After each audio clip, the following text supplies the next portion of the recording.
It was a quiet summer evening. A warm southern breeze was blowing, and I was coming home from work when I met Jessica, my neighbor who lived downstairs. She, too, seemed to be on her way home from work, having gone to the grocery store beforehand. She had huge shopping bags in her hands, and I had no choice but to offer her my help. "Good evening, Jessica. Aren't you overloading yourself too much? Let me help you." "Good evening, Alan. You're just in time. My arms are falling off from all this weight. My daughter asked me to go to the store to buy groceries, but as it turns out, she has no time to help her own mother. All hangs out at her new college friend. So she had to go shopping after work herself. Emily living with you or not?" "Alan, I don't even know how to answer this question. Sometimes in my case, more often in my friends, she after her second divorce, she went crazy, disappointed in men." "What do you mean? Don't you get it yourself? She's cohabitating with a friend, as it turns out. She told me about it herself." "That's the way it is, Alan. Just don't tell anybody about it. I told you in confidence. It's all piled up in the shower, and there's no one to spill it to." "I won't tell anyone. Why would I do that?" "I know you won't, especially since you used to like her. You two used to date, didn't you?" "We used to, back in high school together. But that's all in the past. I remember you guys used to make out in the entryway quite a lot, and then for some reason you broke up. We didn't approach each other, that's all." Jessica, of course, didn't know the reason Emily and I broke up, and the reason was pretty trivial. It was because Emily was as straight a student. She wasn't interested in anything but her studies. Many guys from class hit on her, but to no avail. Likewise, they did not get the desired result. Once I kissed her in the entryway, I had the temerity to get under her blouse. I really wanted to touch her firm breasts. Emily reacted very negatively. At first, she yelled at the whole staircase, like a blissful woman, and then, after a short while, she pushed me and ran back to her house. After that incident, she ignored me as best she could, did not pay attention to me, did not talk for a very long time. Then, as it turned out later, the other guys who tried to hook up with her had exactly the same reaction. It wasn't long before Emily, before she got into college, got married, which surprised all the guys and me too. So much for the prude, as it turns out.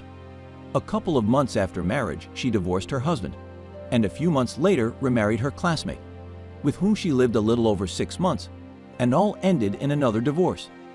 After these memories, our conversation ended. We walked with her in silence all the way to the entryway.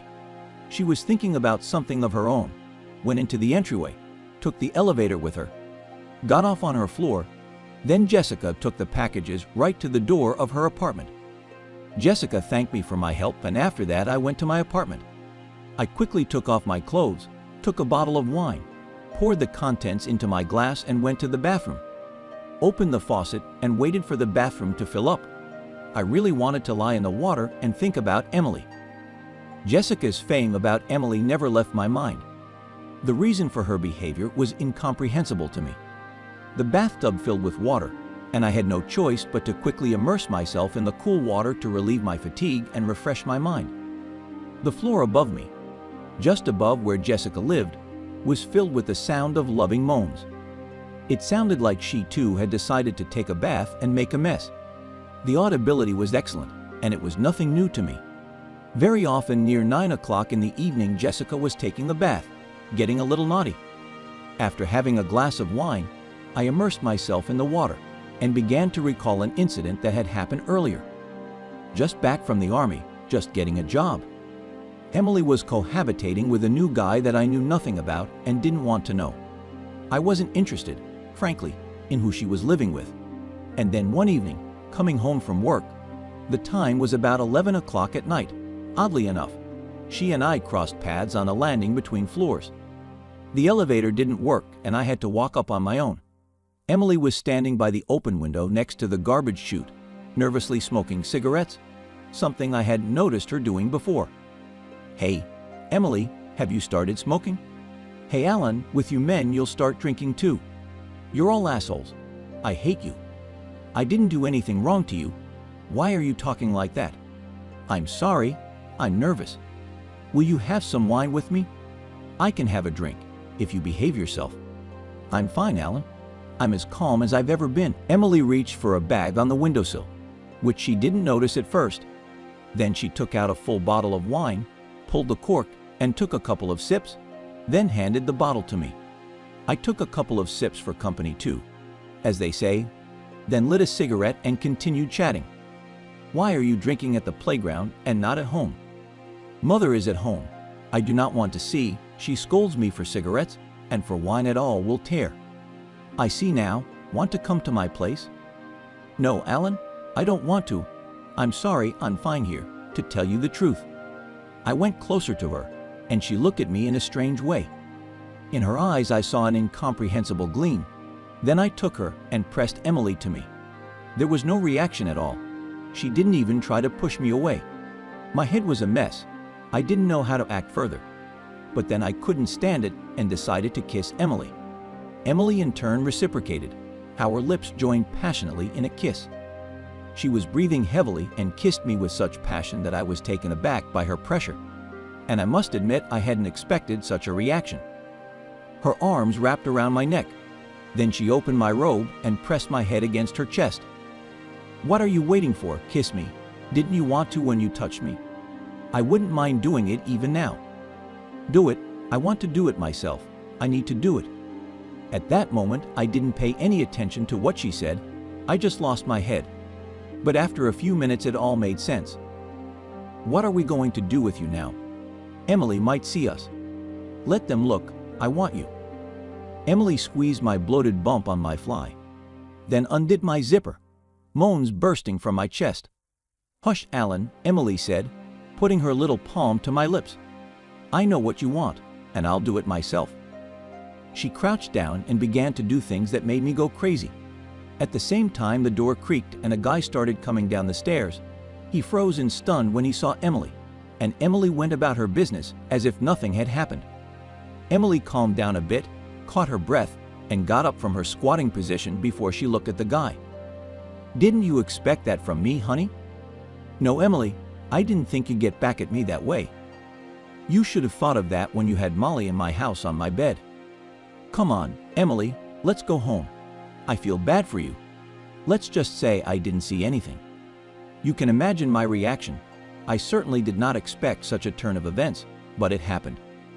Emily thought for a while, said goodbye to me, and, taking the boy by the hand, she went into the apartment.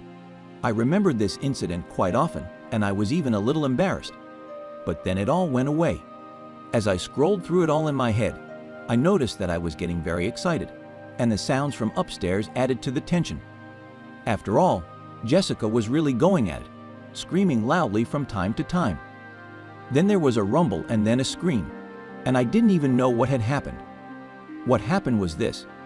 While Jessica was playing around, the faucet in her bathroom blew out and water started pouring in a powerful jet. Jessica was so scared. She jumped out of the tub like she'd been scalded, throwing the first robe she could find over her wet body. Then I realized that I needed to shut off the water, but I didn't know where and started calling the service company's control room. No one answered on the other end of the line. So she hung up the phone with a trembling hand and ran to the neighbor across the street and started ringing the doorbell. The neighbor opened the door and Jessica saw that he was completely drunk, but she still hoped for help. But alas, he sent her so far away that she just got confused and stood in a stupor. Then she came to her senses and ran straight downstairs to me, because the first thing she would flood me. And I liked nothing, lay in the bathroom and drank wine, drained another glass. The sound of the bell and a knock on the door tore me away from the pleasant memories. I quickly jumped out of the tub, threw my robe over my naked body, and went to see who was here at such an inopportune moment. When I opened the door, I saw Jessica, who I had talked to about 40 minutes ago. She looked like a donkey. "Alan, save me. The water's flooding everything. Maybe it'll flood you too. We need to shut off the riser. I don't know where it is. Do it yourself." I ran to her apartment. She followed me and ran into the toilet, where there was a standpipe, and shut off the water. "Thank you, Alan. I did not know what to do. I went to my neighbor, and he sent me away. You know where?" "I know where. You get the water and I'll fix the faucet, or you won't have a shower." "Of course, Alan. I'll do it right now." Jessica ran into the kitchen, grabbed a bucket and a rag, and began zealously collecting water. When she bent under her short robe, everything became visible. But she didn't even notice it, picking up water quickly. I couldn't hold my gaze and look back. I assessed her butt, and her butt was firm, smooth, just a peak. Not to upset myself, I went home to get some tools, because I needed to fix a breakdown, and Jessica wouldn't likely have any tools. Quick got the tools and was back in a jiffy. Jessica had already finished collecting water, standing against the wall, breathing heavily. Her robe was slightly open. She hadn't even noticed it, but I noticed and looked at her slightly sagging cleavage. She caught my gaze and was a little embarrassed. "Oh, Alan, what a bad thing happened. My breasts fell out and I didn't notice it." "That's okay. It was nice to see." "Did you like it? It's beautiful. It's a sight to behold." "Alan, you're embarrassing me by saying that." "I'm sorry if I embarrassed you. I didn't mean to." "No, I was just saying that. I was pleased to see a young man admiring my body." "I'm very excited about your body, Jessica. Let me start fixing the faucet." "Of course, Alan. I've talked to you. Fix it soon without a bathtub."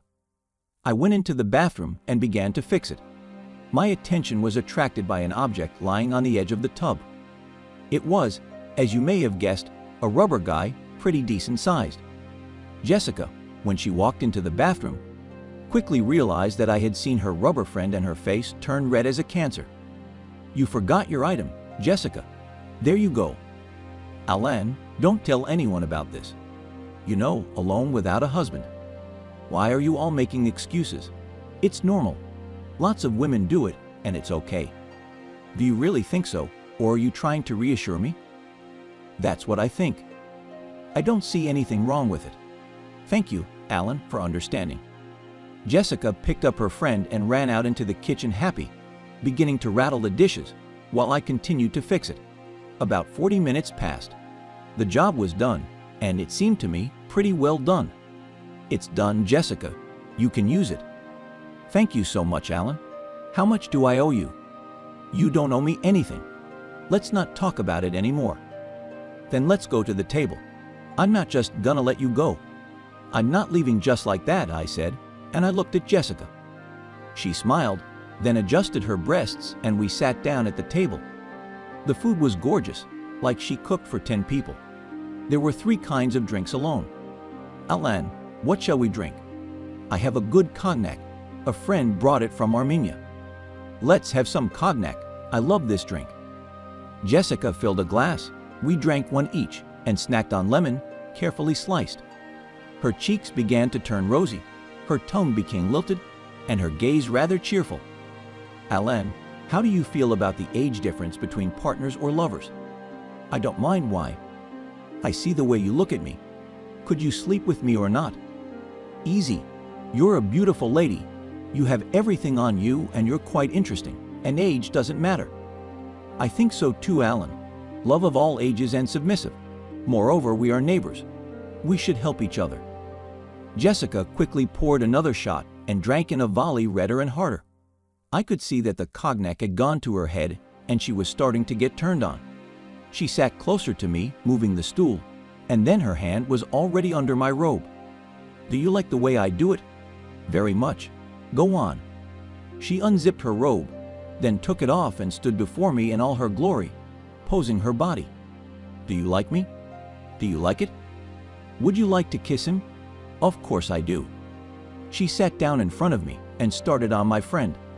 It lasted about 10 minutes, but we didn't end there. Then we went into the room, and there we enjoyed each other until morning. I won't forget that night for sure. By the way, if this isn't the first time you've listened to my stories, but for some reason you haven't signed up yet, I suggest you fix that. Just click one button, subscribe, so you and I don't get lost. I wish you health and longevity.